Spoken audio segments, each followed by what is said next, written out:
Welcome to the Chris Levels Show, Politics and Prophecy. He will share with you his theme of living life based on principles and not feelings. It's time for a return to our Judeo-Christian roots of laws and repent from the progressive liberal philosophy of what's convenient and feels good at the moment.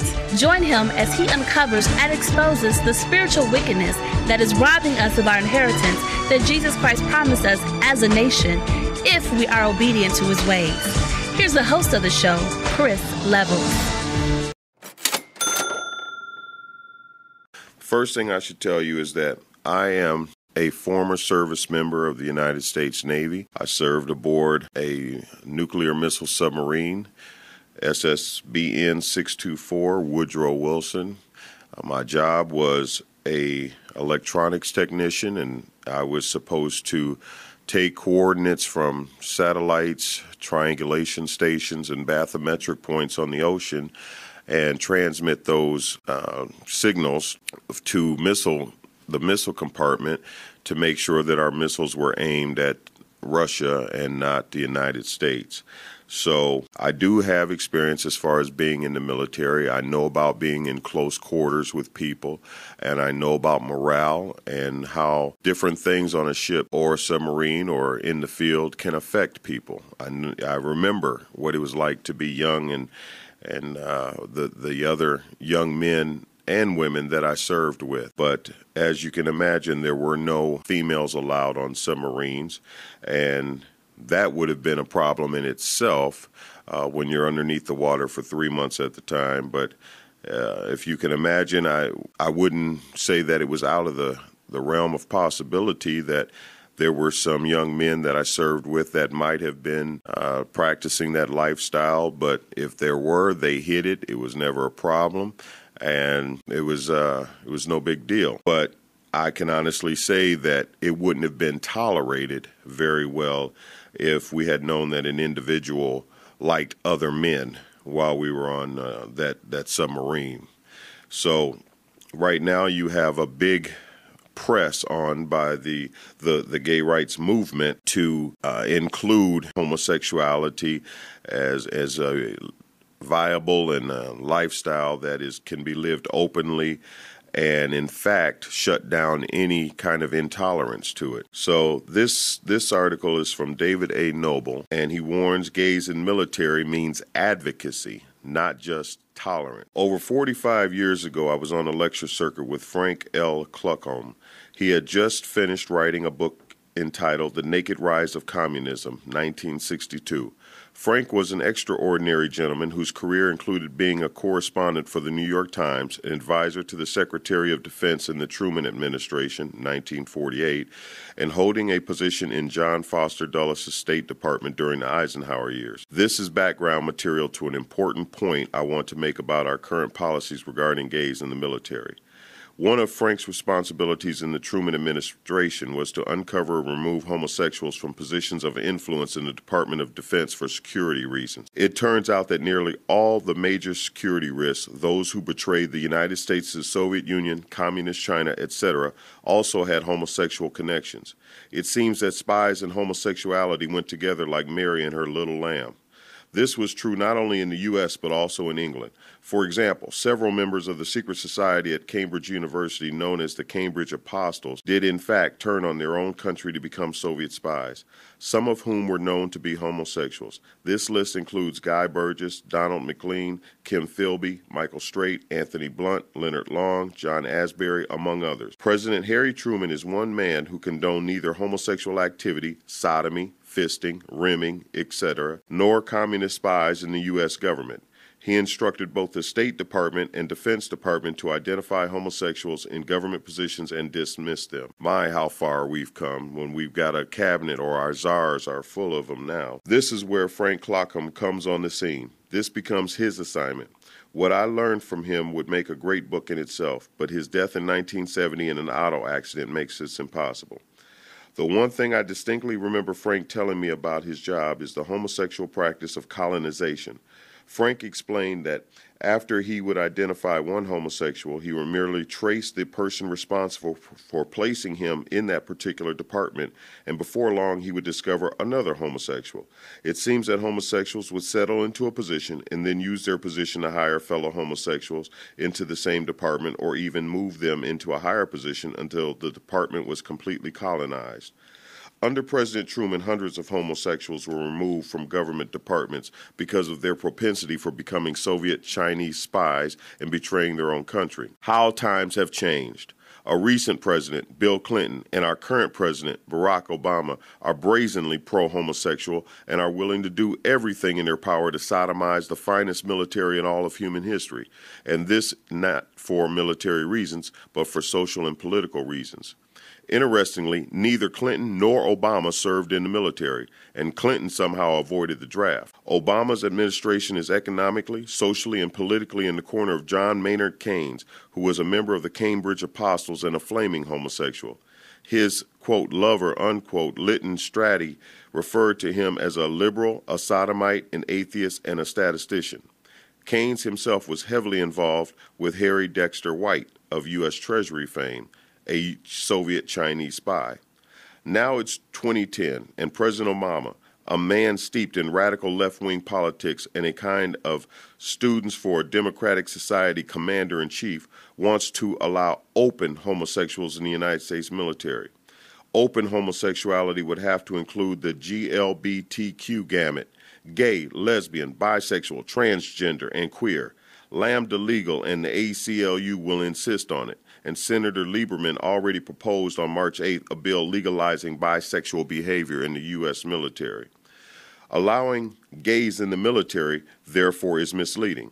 Once gays are openly recruited and accepted in the military, their cousins will follow: lesbian, bisexual, transgender, transsexual, intersexual, queer, etc.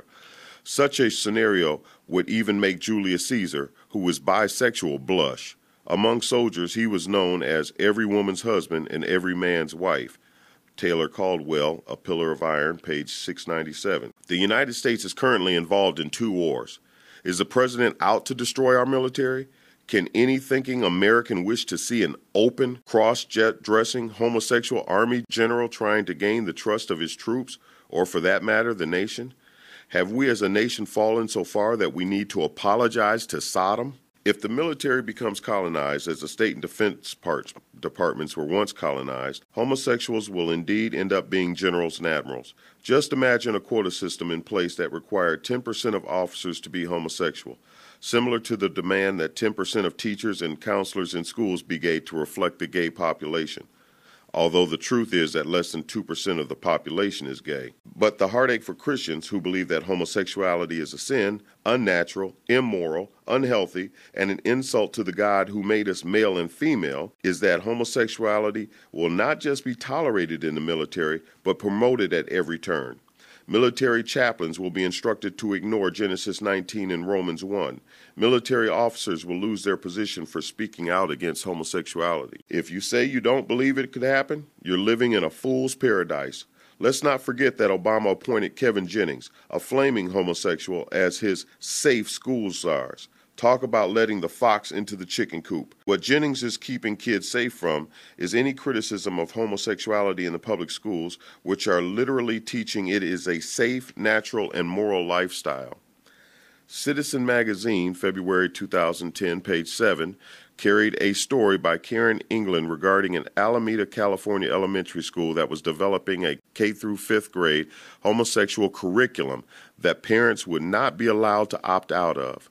This follows acceptance of the now familiar children's books, The King and King, Heather Has 2 Mommies, Daddy's Roommate, and Gloria Goes to Gay Pride. What is less familiar is a book of essays called Queering Elementary Education, Advancing the Dialogue About Sexualities in Schooling, with an introduction by Jennings. If Obama and Jennings are not shy about sodomizing public education, why would they be shy about sodomizing the military? The problem would be 100% more pronounced in the military. Homosexuality would not just be tolerated, but advocated and promoted. Anyone who would even whisper a criticism of it would be forced out, demoted, or tried in court for sexual harassment or even hate crime. Why can't thinking people see this coming? John R. Gardinio says in an article entitled The Intolerance and Bigotry of Openly Gay Military Service that the gay lobby demands not just tolerance of lesbians and homosexuals, but explicit affirmation of the same. Consequently, the gay lobby will litigate against religious believers.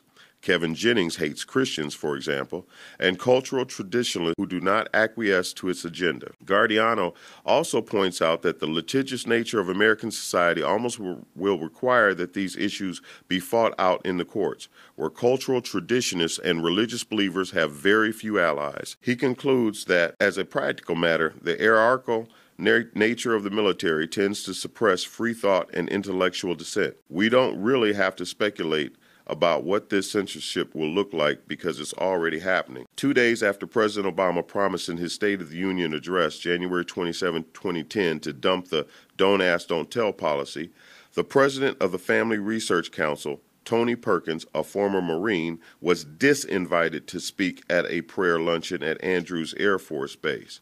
And I'm going to go off because you must remember that Bishop Gene Robinson of the Episcopalian faith was asked, a homosexual, was asked to be a part of the inaugural ceremonies, but this man was told he couldn't speak. The Washington Times explained the situation this way. The Air Force Chaplain's Office retracted Mr. Perkins' invitation after his recent public comments made many who planned to attend the event uncomfortable. The Andrews Base Public Affairs Office said in a statement issued late Thursday, February 25th. Perkins issued the following response. As one who took the oath to protect our freedoms, I am disappointed that I've been denied the opportunity to speak to members of the military in a non-political way solely because I exercised my free speech rights in a different forum. It's ironic that this blacklisting should occur because I called for the retention and enforcement of a valid federal statute. Unfortunately, this is just a precursor of things to come in a post-Don't Ask, Don't Tell military. This legislation would more than open the armed forces to homosexuals. It would lead to a zero-tolerance policy toward anyone who disapproves of homosexuality. Military chaplains would bear the heaviest burden.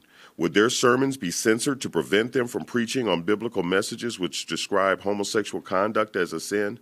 The answer, unfortunately, is obvious.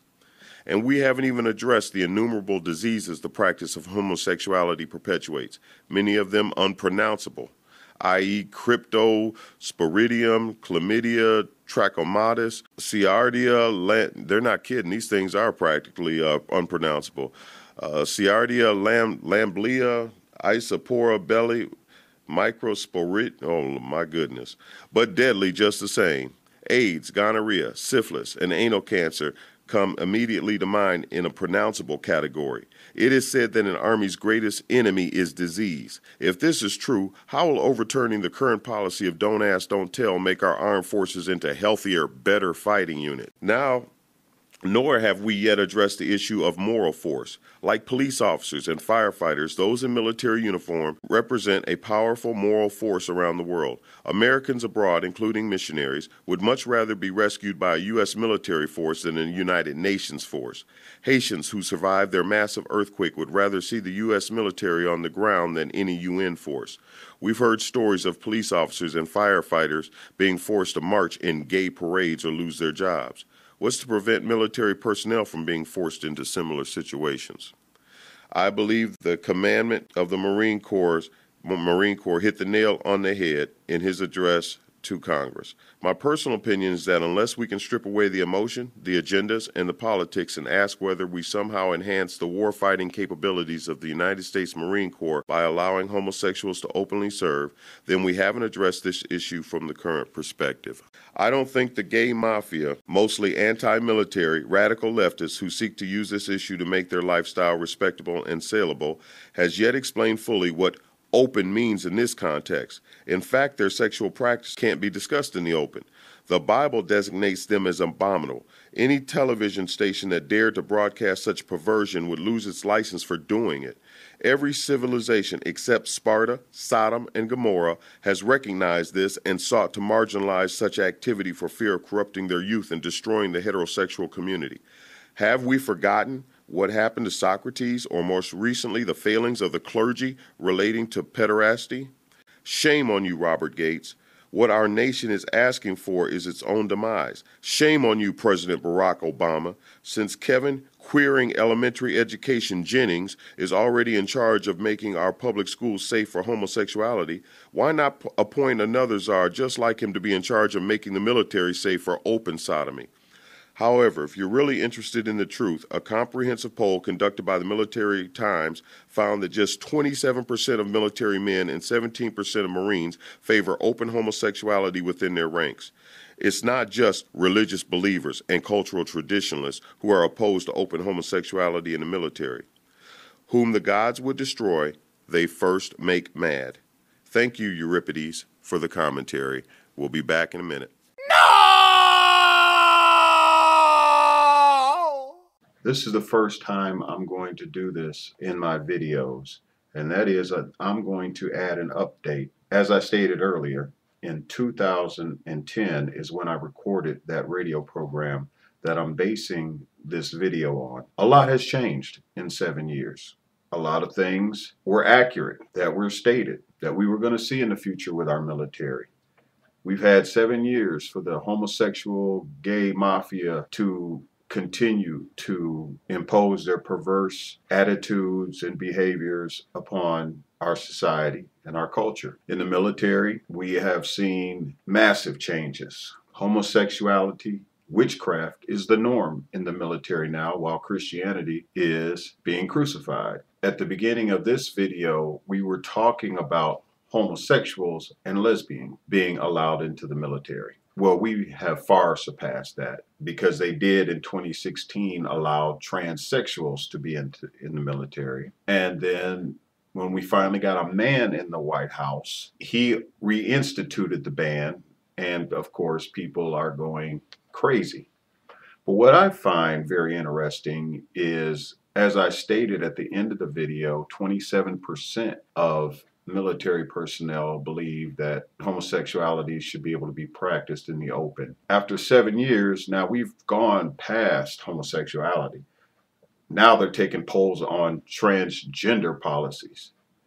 And it's understandable that when I share this with you, you see the number has drastically changed. Well, let me just go. This is from the Military Times, and this is an article that was posted July 27th, 2017, last month. It says, President Donald Trump's announcement of looming changes in the military's transgender policies could be less controversial within the ranks than among civilians, given troops' conflicted views on the issue. In a Military Times Institute for Veterans and Military Families poll conducted late last year, 57% of active duty military personnel expressed a negative opinion of the decision to allowing transgender troops to serve openly. More than half of that group said the policy change had a very negative effect on military morale. Only about 16% thought the change would boost troops' morale, while the remaining 27% believed the policy change would have no effect. But the results were less clear when it came to service members' personal expectations for the change. Almost half, 47%, believed the policy change would have little effect on their own unit's military readiness. Now, when you look at what's taken place in the last 7 years, this is all very understandable. You have a whole different group of people entering into the military now. So of course, their ideas are going to be more liberal, although I wouldn't use that word liberal, perverted, more accepting of perversion. And so that's the military we're going to have going forward, unless something miraculously changes. What I'm going to share with you now is a fake war hero named John Kerry, who was the Secretary of State, apologizing for the patriotic service that Frank L. Clacone did within the State Department by getting rid of homosexuals in the 50s and the 60s and trying to keep them from giving away all our secrets to the Soviet Union at the time. And this man has the audacity to apologize for doing the right thing. But then again, at this point in time, nothing surprises me. But check out the video. It's only 51 seconds. And then I'll say, see you next time. I hope you're subscribing. Please share the videos because I'm not here to entertain. I'm here to educate, expose, and enlighten. And I hope you will allow me to do so. So take care and God bless you in Jesus' name. Bye-bye.